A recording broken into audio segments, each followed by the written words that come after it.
Welcome to the Hills. All of you that watch online or are in person at West Fort Worth, North Richland Hills, and South Lake campus.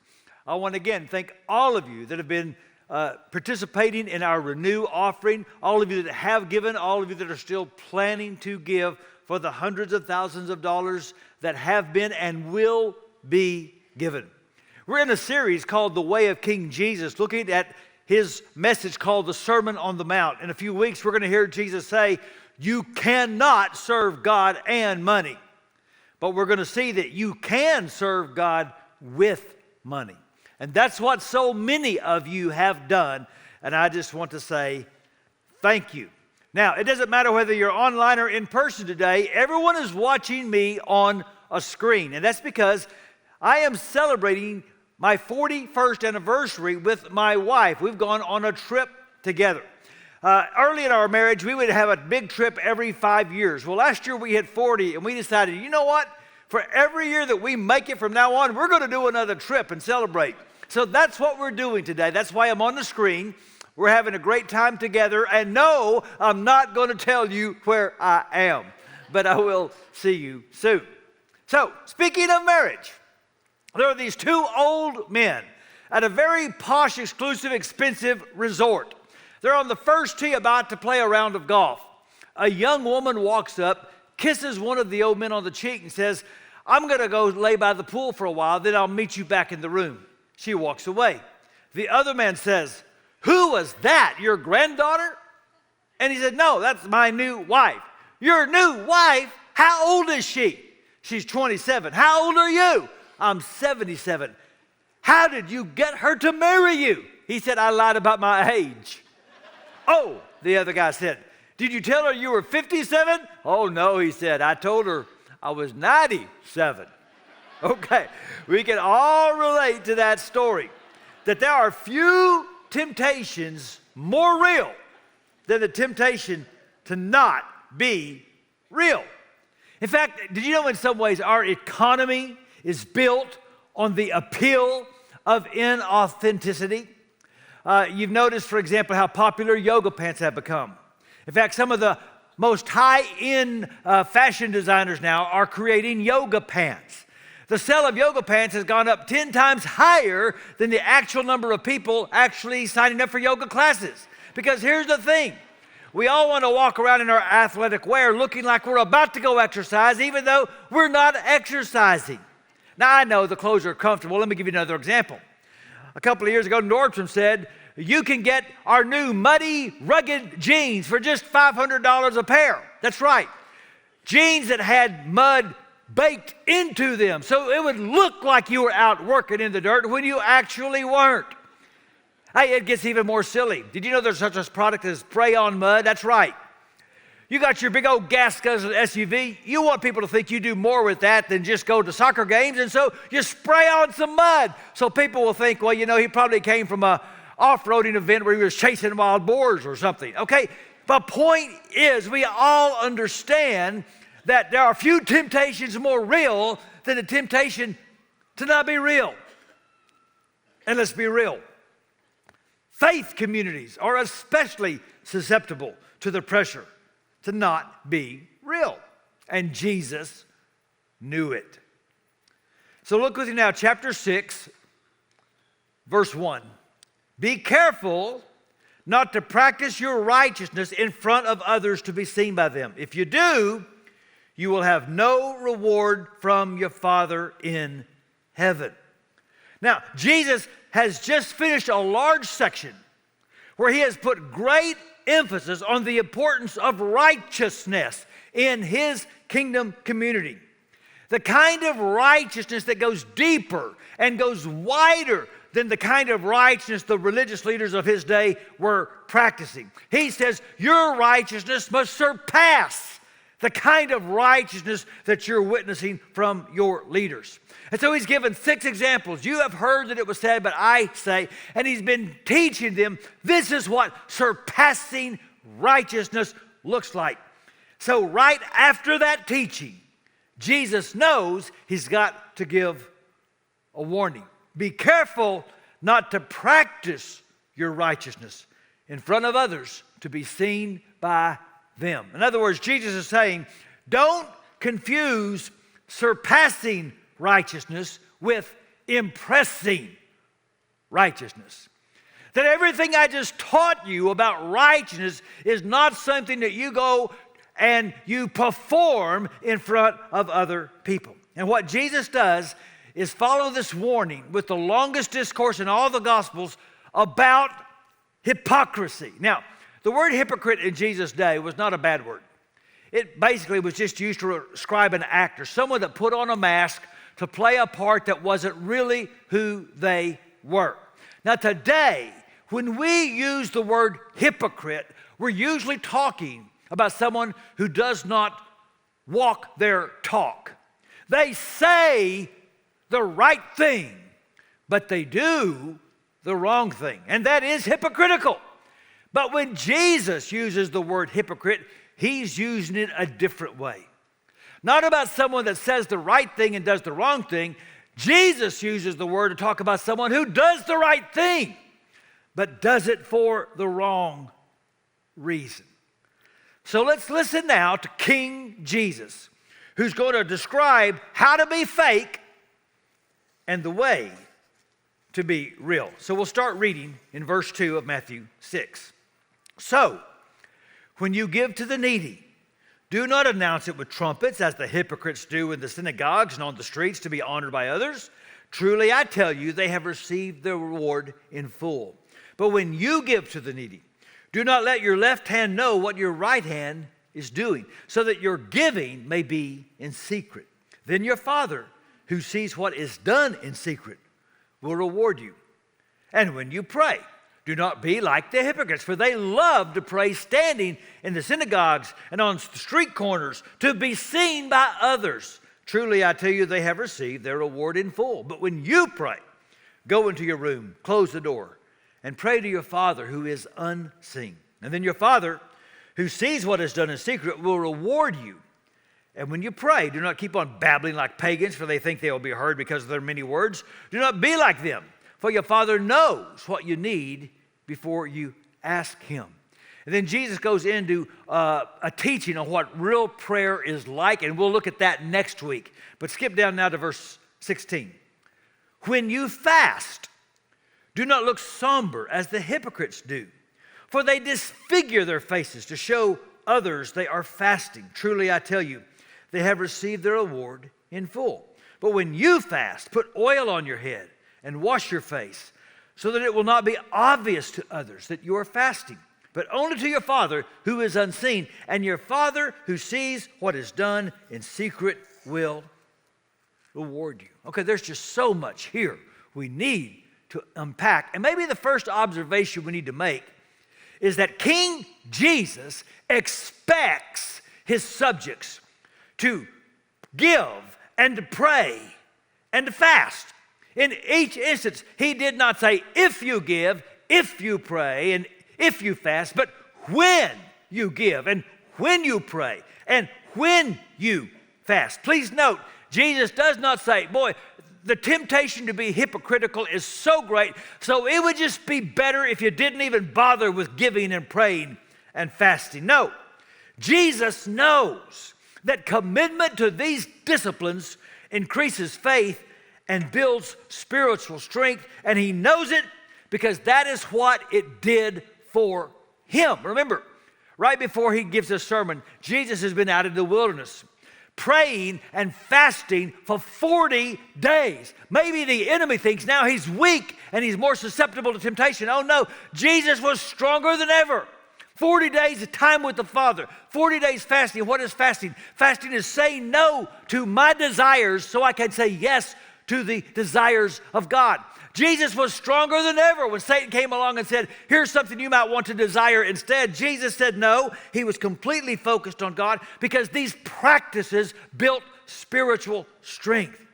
So let me just say, you cannot practice the righteousness the King wants if you don't engage in the disciplines the King practiced, like giving and praying and fasting. I need to say that again.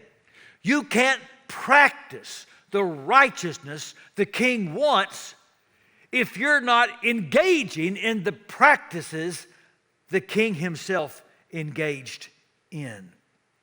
And so, Jesus is expecting us to be people of spiritual discipline.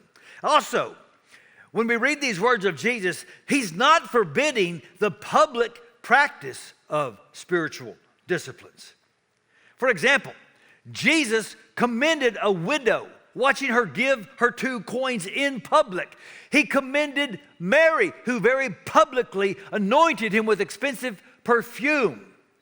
And Jesus prayed in public when he broke the loaves and fed the 5,000 and the multitudes. When he stood outside Lazarus' tomb, Jesus prayed in public. The early church certainly didn't understand Jesus' teaching in the Sermon on the Mount as meaning you should never practice spiritual disciplines in public.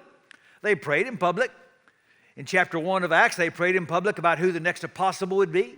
In chapter 4, they prayed in public when they were under persecution. In chapter 3, it says that Peter and John were going up to the temple to pray. The early Christians prayed in public all the time, and they gave in public. In chapter 4 of Acts, it says the people would come and they would bring their gifts and they would lay them at the feet of the apostles. They gave very clearly in public.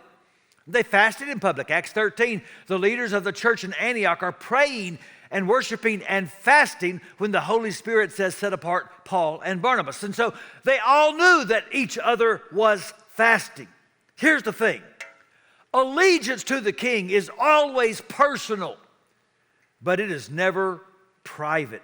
Jesus wants us to live out our discipleship in the public arena. Go back again in chapter 5 to the verse Taylor expounded so well a few weeks ago. Jesus said, verse 16, let your light shine before others, that they may see your good deeds and glorify your Father in heaven. Now, you might be thinking right now, okay, Pastor, I'm totally confused. Jesus said in one place, let your good deeds be seen.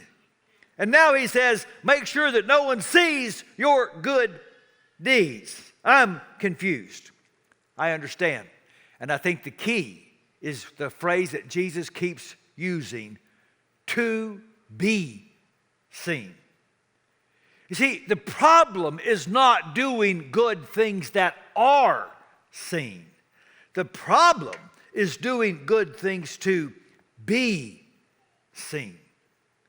The problem is when you are righteous to enhance your reputation instead of God's. So several years ago, I watched a TV series my wife called The Crown about Queen Elizabeth. And some of you are thinking, you need to turn in your man card. Listen, I lost my man card a long time ago. So we're watching The Crown.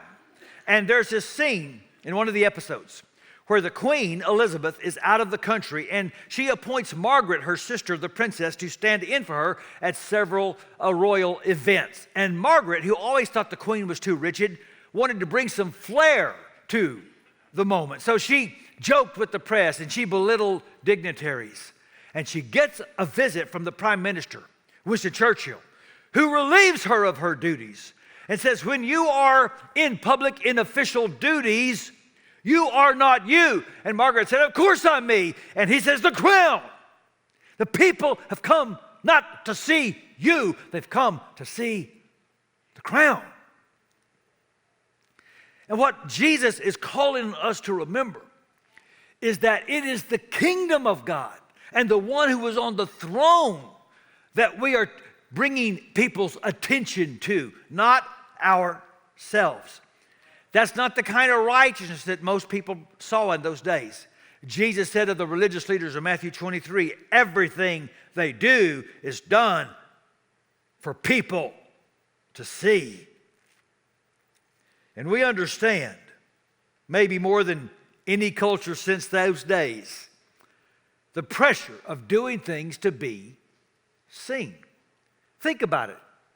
We live in a culture where being seen is so easy. We've got these smartphones and we've got these apps and we've got this social media platform, and any good thing we or anyone else does we can share with the world. And I'm not saying that's always bad. When you're a child, when you're a youth group, when your community group does a good thing and you want to post and let people know, I'm not saying that comes from a bad place.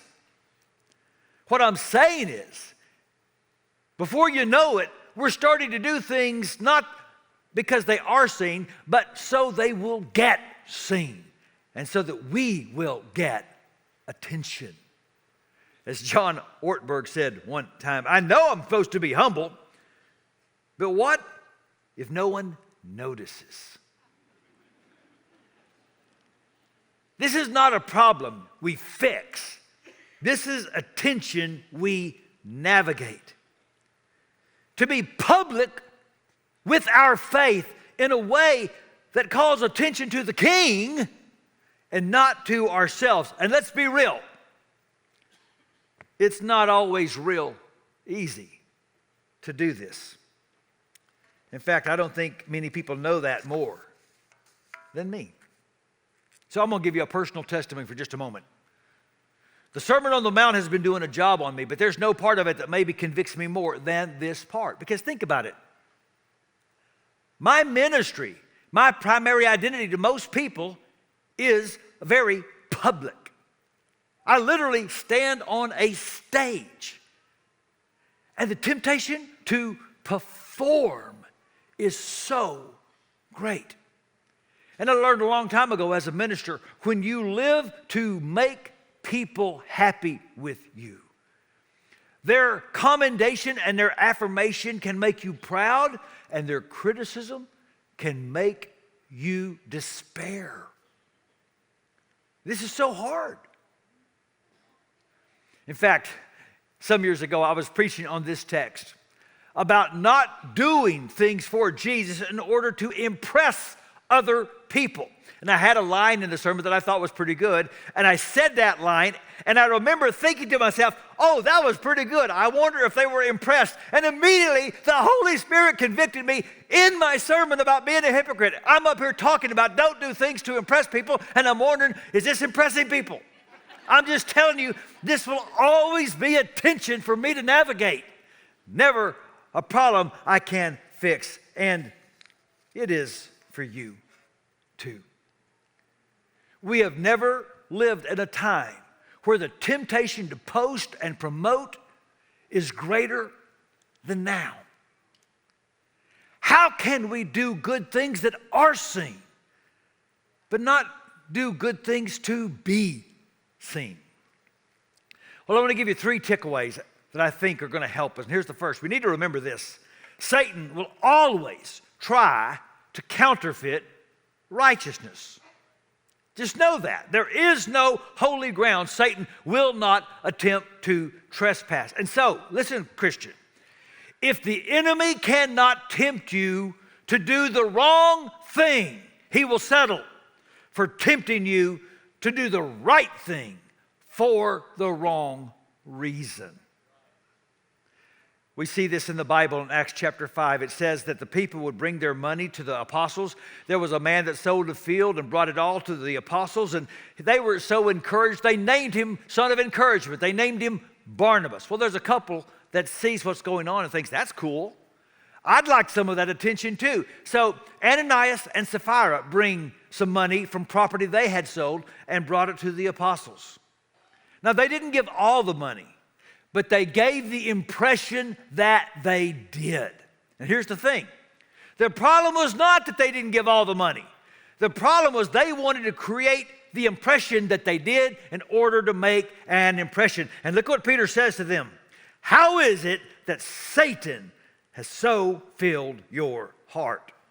Oh, and they made an impression, all right. They both dropped dead. Now, our enemy knows well the allure of applause. And so he's going to do all he can to stimulate approval addiction, to try to promote counterfeit righteousness.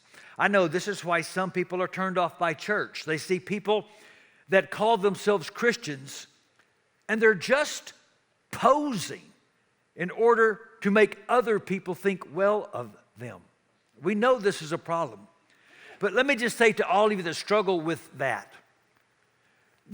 posing is not a faith problem. It is a fallenness problem. Where can you go to escape pretenders? Everybody struggles with faking. Nobody's motives are always completely pure. And that's one reason, listen, Christian, you should be slow to judge somebody else's public display of devotion to Christ. I've heard criticism sometimes of the way some Christians worship, and people will say they're just trying to call attention to themselves. Maybe they are. Maybe they're just so focused on God they're not even aware. We need to be slow to judge the way other people publicly express their devotion to God. We need to be quick to take the posture that we're going to guard our own heart from posturing when it comes to our own acts of devotion. I'll say it again. This is not a problem we can fix. This is a tension we will always have to navigate. How can we do good things that are seen, but not do good things to be seen? And I think maybe the heart of the sermon is in this next thing I'm going to share. That the secret to righteousness is secret righteousness. That it's wrong when we do right as a performance. And so Jesus says the best way to safeguard your heart is to do good when nobody is watching but God. And so 3 times Jesus affirms what is done in secret. You ever notice how we get this backwards? We tend to hide what we need to bring out into the open, our sin and our fallenness. We tend to hide our sin, and we tend to promote our goodness. And Jesus says, you got that backwards. You need to bring your sin out into the open. Nothing gets healed in the darkness. And maybe you need to hide your righteousness. You see, when we practice righteousness secretly, we are delivered from the bondage or the slavery of the opinion of others, whether it is good or bad. I think it's the 3rd week in a row I've used a Charles Spurgeon illustration. He and his wife had chickens, and they would sell their eggs. Never give away, they would sell their eggs. It didn't matter if you were from their church or even in their family. And some people criticize the Spurgeons for being greedy. What they didn't find out until after Mrs. Spurgeon passed away is that the Spurgeons would take the money they would get from those eggs and they used it to support 2 widows. And they never announced it. They didn't let their right hand know what their left hand was doing. But they were practicing secret righteousness. And I think we see this in the life of Jesus. That he was so intentional about only living for the applause of God. And I think the key to his staying focused on that intention was his commitment to secret prayer. Jesus was always creating his closet. Look at these verses with me. Mark 1:35. Very early in the morning, while it was still dark, Jesus got up, left the house, and went off to a solitary place where he prayed. Luke 5:16. Jesus often withdrew to lonely places and prayed. 1 chapter later, one of those days, Jesus went out to a mountainside to pray and spent the night praying to God. And I would argue that one thing that kept Jesus focused only on living for the attention of God was the attention he gave to secret prayer. It was enough for Jesus to know that the Father knows. And so 3 times Jesus says, the Father sees. You can rest in that truth. When no one else knows, the Father sees. And what impresses God is when you do the right thing because it is the right thing, whether anybody else is ever impressed. Let me say again, what impresses God is when you do the right thing because it's the right thing, even if no one else is ever impressed. Several years ago, I had a lunch with one of our elders. He wanted just to spend some time to encourage me. Our waitress walked up. We introduced ourselves, and my elder asked, "How are you doing?" And she was very honest. She said, "Not well. I just found out that I'm pregnant. And our finances are so tight, and I'm not sure how we're going to make it." And we expressed compassion to her. And then after our meal was done, and she was coming to get our plates, I watched as my elder quietly pulled a $100 bill out of his wallet. He didn't announce it. He didn't even intend for me to see it. He hid it in his hand. And he took her hand and put it in her hand.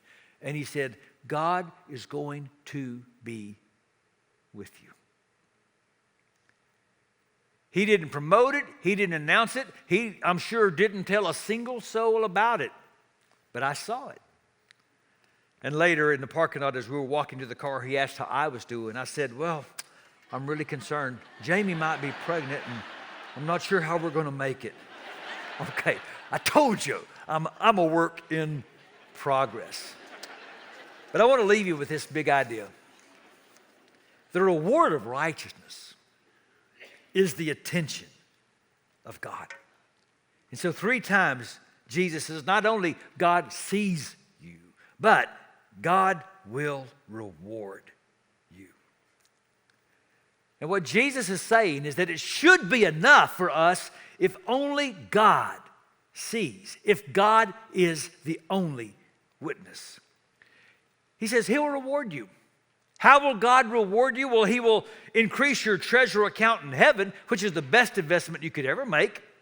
God will reward you by shaping you into the image of Jesus as you practice the disciplines that Jesus practiced. But maybe most of all, God will reward you with the gift of His presence. Because what good is righteousness for God apart from intimacy with God? So some years ago, a pastor I know of named Wayne Cadero in Hawaii said a member of his church gave he and his wife a certificate for a supper at a very, very expensive restaurant, way above what they could afford. And they were so excited. They got their nicest clothes cleaned. He got his Ford Pinto waxed and washed because it was the kind of place that did valet parking. He said, "I even put on cologne." We got there and we had the most delightful time. We had the appetizer. We had the salad. We picked expensive entrees. And then when the meal was over, he said to his wife, "Hand me the certificate." And she said, "I thought you had the certificate." And they were in a mess. Because they acted rich, they dressed rich, they even smelled rich. But they didn't have the most important thing at all. And you can act holy, and you can look holy, and you can sound holy. But if you don't have a dynamic relationship with God, you've missed the most important thing. Jesus said the reward of righteousness is time with God. Few verses have meant more to me these last few years than from Philippians 4. Do not worry about anything, but pray and ask God for everything you need, always giving thanks. And God's peace, which is so great we cannot understand it, will keep your hearts and minds in Christ Jesus. That when I engage in the practice of not worrying, but praying and giving thanks to God, I experience His presence, His powerful peace in my life. And here's what I've learned. The more conscious I am of God, the less self-conscious I am around others. And that's when I can do good things that get seen, because I'm not doing them to be seen. It's the way to be real. It is real liberating. And so, my very first ministry job after I graduated from college, I was an intern at a church. I've got a degree. I think now I'm ready to do some serious ministry. I show up for my first day of work. The minister took me into the sanctuary. Back then, to register attendance, you filled out on a card your name with a pencil. And it was a big sanctuary. He said, our pencils are really dull. He handed me a pencil sharpener and said, sharpen the pencils. Are you kidding me? 4 years of college for this? I have to admit, I was a little offended. Like, you're wasting all this ministry talent. But somewhere about the second or third row, I had this thought. I didn't know it then. I know now it was from the Holy Spirit. But here's the thought I had. If I can't trust you to find joy in doing small things for me, why should I ever trust you to do big things for me? And I look back now and I am so thankful that's the first thing I ever did for a church. I spent the next several hours praying and singing, spending time with God, determined these are going to be the sharpest and best pencils any church has ever had, because I wasn't doing it to be seen. I was doing it for God. And while I was sharpening pencils, God was sharpening me. So let me ask you, are you real? And here's a good question to ask so you can answer that question. Do I find joy if only God finds out? Does it give me joy to do the right thing because it's the right thing, even if only God saw it? When no one else needs to know, Jesus says that's when you can know that you are being real. And so, remember again, Jesus at the end of the sermon did not say you're wise if you like the sermon or if you listen to the sermon. You're wise if you do it, and we need to do it. So here's your homework this week. Your homework this week is to find a way to bless one person without them knowing it was you. I mean it. I want everyone to do this. Maybe it's to send a note without signing your name. Maybe it's to buy a gift without letting them know who bought it. Maybe you show up early and you do a task for them, and when they arrive, they don't know who did it. But every one of us this week, let's find a creative way to do one thing for somebody without them ever knowing. Because here's what I've learned. When I live my life not to get a blessing from people, but out of the blessing of God, I am never more free. And it is the way to be real. So everyone bow your head with me, please. And so God, please, we pray, give us ears to hear this word. Give us wisdom to know, God, how we can live our faith in public in a way that brings glory to you and not attention to ourselves. Help us to recommit to those secret disciplines that Jesus practiced so that we can be more like him and bring him more glory. And in his name we pray. Amen.